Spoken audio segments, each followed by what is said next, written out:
"I'm sorry, sir, but we can't let you operate. Your license has been revoked." Those words echoed in my head every time I looked at my reflection in the cracked rearview mirror of my rusted Honda Civic. 3 years ago, I was Dr. Nathan Cole, chief of orthopedic surgery at Providence General, owner of a $5 million home overlooking the Connecticut River, husband to the judge's daughter. Now, I drive strangers through midnight rain for $12 rides, hoping no one pukes in the back seat because I can't afford another cleaning fee. Everything changed the day I crossed Victor Langston, the most powerful judge in Connecticut and my former father-in-law, when his daughter, Elise, decided she wanted a younger man, her 20-something personal trainer with perfect abs and no ambition. Judge Langston didn't just help her leave me. He made sure I'd never recover. My medical license, gone within months. My accounts frozen under investigation. My reputation erased by whispers from people who owed Victor favors. "You'll never work in medicine again," he told me outside the courthouse, smiling like a man discussing the weather. "My daughter was too good for you anyway." He was right about one thing. I couldn't find work anywhere. Hospitals stopped returning my calls. Former colleagues pretended not to recognize me. So I started driving Uber, because humiliation still pays better than starvation. Then, last Tuesday, everything changed. I picked up an elderly woman from a mansion in Fairfield. Pearls, gloves, and a stare sharp enough to cut glass. She studied me through the mirror for a long time before asking, "You're Evelyn Cole's boy, aren't you?" My hands froze on the steering wheel. "I think you have the wrong person," I said. "My mother died when I was 12. The woman smiled softly and pulled out a gold embossed card. "No, Nathan. She didn't. Her name was Constance Hale. She told me she and my mother had started a pharmaceutical company together in the late 70s. A company that became one of the biggest private medical empires on the East Coast. Your father took you and disappeared. Evelyn searched for you until the day she died." My breath caught. "She's gone. 3 years now," Constance said. "But before she passed, she left something behind for you. A legacy and a weapon." She handed me a folder. Inside were bank documents, corporate shares, and a letter in my mother's handwriting. The letter said she'd bought controlling interest, quietly, in Langston Holdings, Judge Victor Langston's financial cornerstone. She'd done it decades ago, after discovering the judge's corruption in the medical licensing board. My mother had spent 40 years building the perfect trap and left the trigger in my hands. I pulled over on I-95, shaking so hard I could barely hold the wheel. My mother hadn't just built a fortune, she'd built a plan. She'd waited for the day her son would need power, and from beyond the grave, she'd given it to him. Now, for the first time in years, I wasn't just surviving. I was plotting. Victor Langston thought he'd buried me. What he didn't know was that my bloodline ran deeper and stronger than his reach. And when I came for him, I wouldn't come as the man he destroyed. I'd come as Evelyn Cole's son, the heir to everything he thought he controlled. Because you can strip a man of his title, his wealth, even his name. But you can't erase the legacy of the woman who raised him to rise again. The fourth one was honest with me. He said quietly over the phone, "Judge Langston owns this state's legal system, Dr. Cole. Any lawyer who takes your case will never work in Connecticut again. I've got 2 kids in college. I can't afford to be a hero." Then he hung up. That was the moment I understood I was on my own. In the days that followed, the attack came from every direction. The hospital's medical board received an anonymous tip that I'd been stealing opioids from the pharmacy. Security footage that would have cleared me, gone. Corrupted. A nurse I didn't even recognize claimed she'd seen me writing fake prescriptions. My former surgical resident, the same one who used to brag about my steady hands, suddenly remembered me acting erratically during procedures. Then Dr. Henry Polk, Providence General's chief administrator, and a man I'd called a friend for a decade, summoned me to his office. He looked like someone walking into his own funeral. "Nate, I have to suspend you pending investigation," he said. "Harry, you know me," I said. "You know this is all bullshit." He couldn't even look at me. "Victor Langston plays golf with everyone on our board. His nephew is our biggest donor. My hands are tied. I'm sorry. Clear your office by 5. By the time the divorce proceedings started, I didn't have a lawyer who dared stand beside me. Just a weary public defender named Carla Bennett, the only one who hadn't been scared off. She filed for a change of venue. Denied, of course. The presiding judge was Frederick Morton, Langston's old Yale roommate and golf partner. The trial wasn't justice. It was theater. Elise sat on the stand in a gray dress, her voice trembling just enough to sound believable. She spoke of years of emotional abuse, of rage and fear. She described plates shattering, threats whispered in the dark. Not one of those moments had ever happened. Then came the evidence, fabricated but flawless. Photos of me at a casino, bank statements from accounts I'd never opened, credit lines I'd never touched, transfers to offshore banks. And a woman named Destiny, who claimed to be my mistress of 2 years. "I've never seen that woman before in my life," I whispered to Carla. She glanced at the jury. "Doesn't matter. They believe her." Judge Morton didn't even pretend to deliberate. The verdict stripped me bare. Elise got the house, the cars, even my practice. My accounts were seized to cover debts. The medical board, citing moral turpitude, revoked my license. When I left the courthouse that night, Victor Langston was waiting in the parking garage, puffing a cigar like he owned the air itself. "You know, Nate," he said, "I actually liked you at first. Elise needed someone respectable. But she's bored now, and what my daughter wants, she gets. You destroyed my life because she cheated on me?" He laughed, smoke curling around his grin. "No, I destroyed you because you thought you could leave her. No one leaves the Langston family. We do the leaving." He flicked his cigar onto the concrete and ground it under his shoe. "You'll never practice medicine again. Every hospital in New England has your photo on their do not hire list. And that apartment you just rented? The landlord's about to learn about your criminal record. 3 days to move out. Maybe you'll find something under a bridge." His bodyguards laughed as they walked away, leaving me alone with a cardboard box and my mother's photo in my wallet, the only thing I had left that couldn't be taken. The eviction notice was taped to my door before I even made it upstairs. I spent the next 3 days burning through my contacts, calling everyone I'd ever worked with. No one answered. Finally, one of my former residents picked up by mistake. "Nate, please don't call again," he whispered. "If Langston finds out, I'm done too." That's when it hit me. Victor hadn't just taken my career. He'd made me untouchable. I moved into a weekly motel in East Hartford, a place that smelled like mildew and lost hope. The walls were so thin I could hear my neighbor's hacking cough and his television blaring until dawn. My dinner was instant noodles from the vending machine downstairs. I kept trying, though. Applied for jobs, pharmacy tech, sales rep, billing clerk, anything.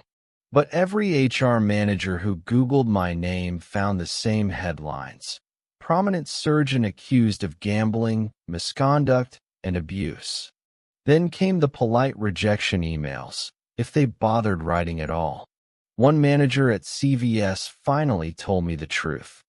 Someone called corporate, she whispered. Said hiring you would cause our store to fail DEA audits. I'm sorry. I wasn't even angry anymore. Just empty. When the last of my savings vanished, I applied to drive for Uber. They didn't care about my past, only that my license was clean and my car moved.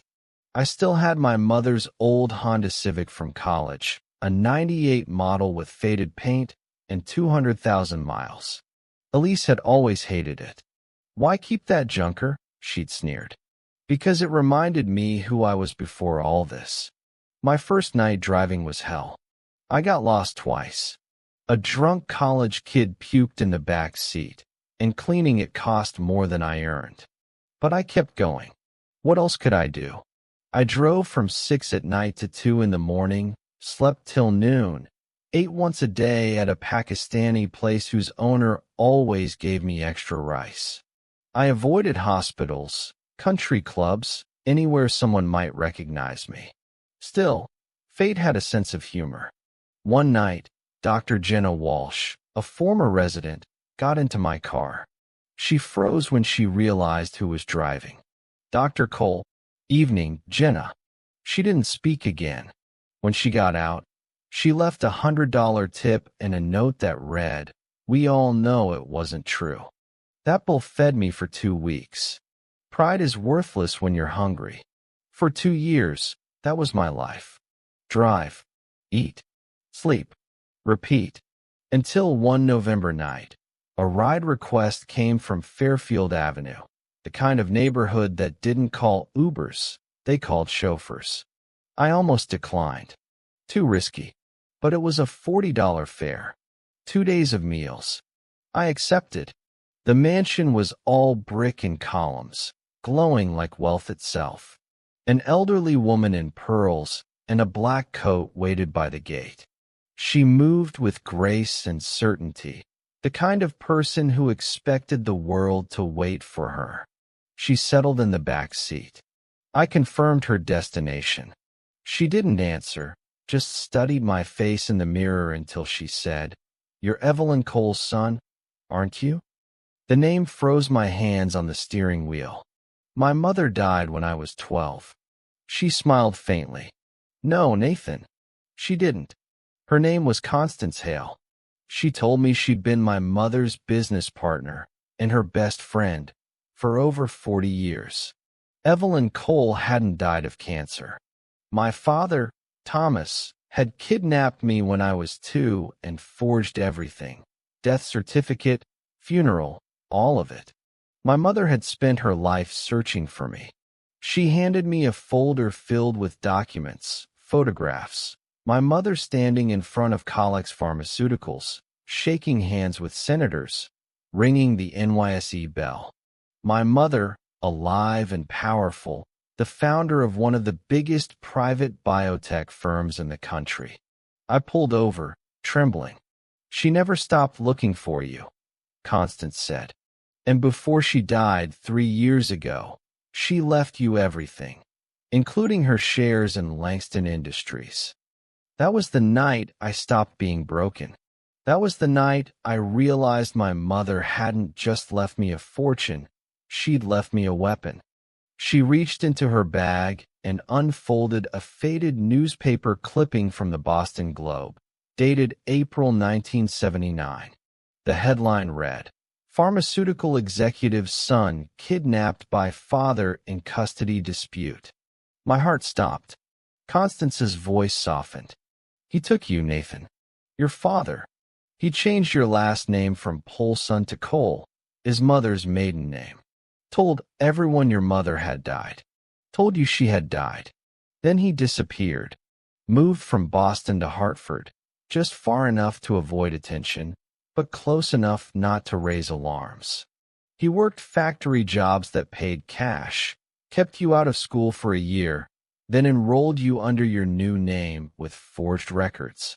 I stared at the clipping, at the black and white photo of a young woman. My mother, her eyes red and desperate, begging for her son's return. She looked for me. She never stopped looking. She hired private investigators, called in political favors, even got the FBI involved. But this was before the internet, before credit tracking, before everything left a digital trace. My father had hidden us in plain sight. He was careful. He never used credit cards, never held a job that required background checks, moved every few years. He'd built a fortress of isolation around me. Constance took out another envelope and slid a document across the seat. This is from the private investigator your mother hired in 2005. He found you through a medical school announcement in the Hartford Courant. She was planning to reach out, but when she discovered your marriage to Elise Langston, she hesitated. She knew about Elise, about her father. She knew everything. I blinked. She knew about Victor Langston? She knew exactly who he was, Constance said. That's why she started buying shares in his company, quietly, through shell corporations.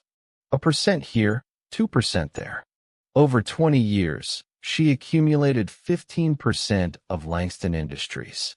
Never enough to draw attention from regulators. But she was patient. She always played the long game. I swallowed hard. If she knew where I was, why didn't she just call me? Come to me. Constance looked at me with kind, tired eyes. Because she saw you'd built a life. A successful surgeon, a husband, a man who'd turned out strong. How do you walk into someone's world and destroy everything they believe about their past? She thought she'd wait for the right moment. Then your divorce began, and she knew what was coming. She handed me another paper. This one neatly folded, stamped, notarized. She prepared this the week before she died. She'd gathered 20 years of evidence against Victor Langston, bribes, offshore accounts, case tampering, racketeering. She was going to hand it to the FBI, destroy him, and then finally reach out to you. But a stroke took her before she could. When, 3 years ago, Constance said quietly, March 15th, the same week your divorce papers were filed. Watching what Langston did to you broke her heart. She died holding your medical school graduation photo. My chest ached. The grief came slow, like thawing ice. She was alive. All this time.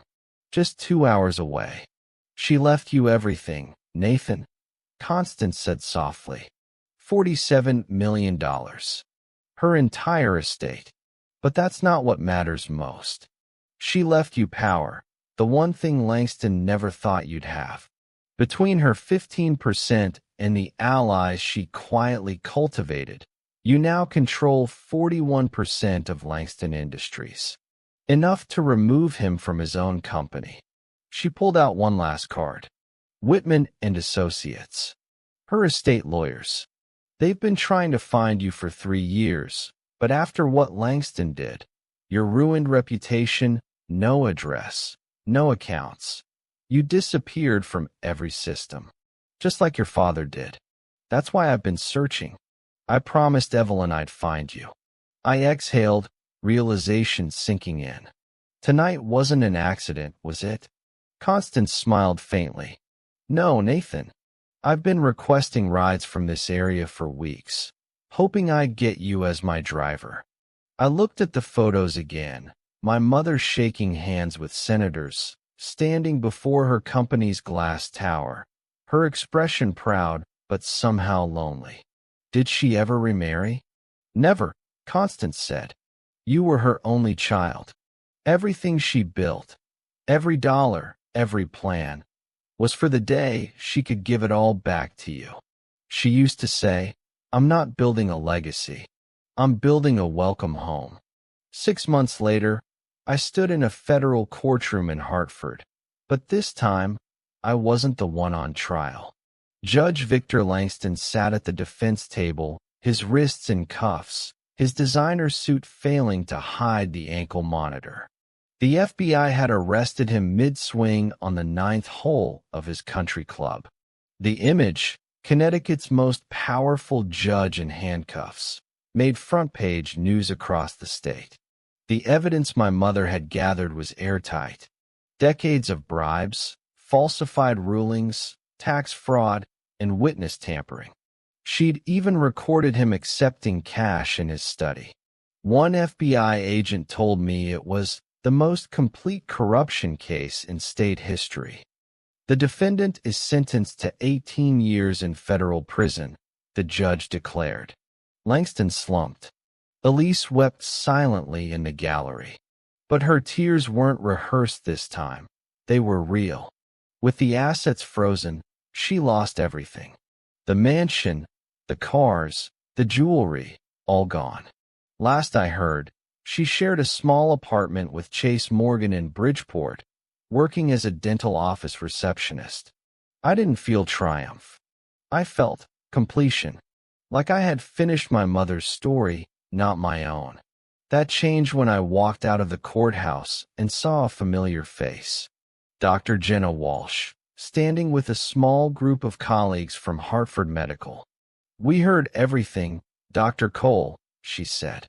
"The board voted to reinstate you, with full privileges and back pay." I thanked them, but my hands weren't the same. 3 years gripping a steering wheel had stolen the steadiness that once defined me. So instead of returning to surgery, I began teaching medicine at Yale. Professor Nathan Cole. My mother would have smiled at that. With part of her inheritance, I created the Evelyn Cole Foundation, a scholarship fund for medical students from working-class families, the ones who dream big but start small. We funded 12 students the first year, 20 the next. Eventually, I found my father's grave in Hartford's Cedar Hill Cemetery. A modest headstone. No visitors in years. Constance stood beside me. "He loved you, Nathan," she said quietly. Evelyn knew that. "He took you because he was terrified of losing you, not because he stopped loving her." Later, I found a recording in my mother's old files, a 15-second voicemail my father had left the day I graduated medical school. His voice shook as he said, "You should see him, Maggie.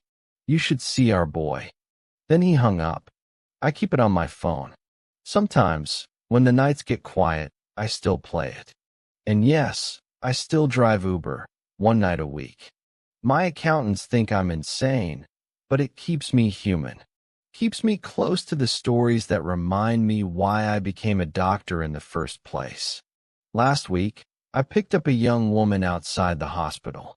Her scrubs were wrinkled, her eyes heavy. "Rough night?" I asked. 30-hour shift, she said. "Thinking about quitting. My dad says I'm wasting my life becoming a doctor when I could join his real estate business." I smiled. "Can I tell you something? I've been a surgeon. I've been broke. I've been destroyed and rebuilt. The only thing that matters is whether you're living your own life or someone else's version of it." She studied me in the mirror. "Sounds like there's a story behind that." "There is," I said. "A long one." When we reached her stop, she hesitated. "Did you ever regret becoming a doctor?" "Never," I said. "Even when I lost my license. Even when I slept in a motel that rented rooms by the hour. Being a doctor isn't what I do, it's who I am." My mother knew that, even from a distance. She smiled softly and stepped out, leaving a $50 tip on a $12 ride. Judge Langston once told me I'd never practice medicine again.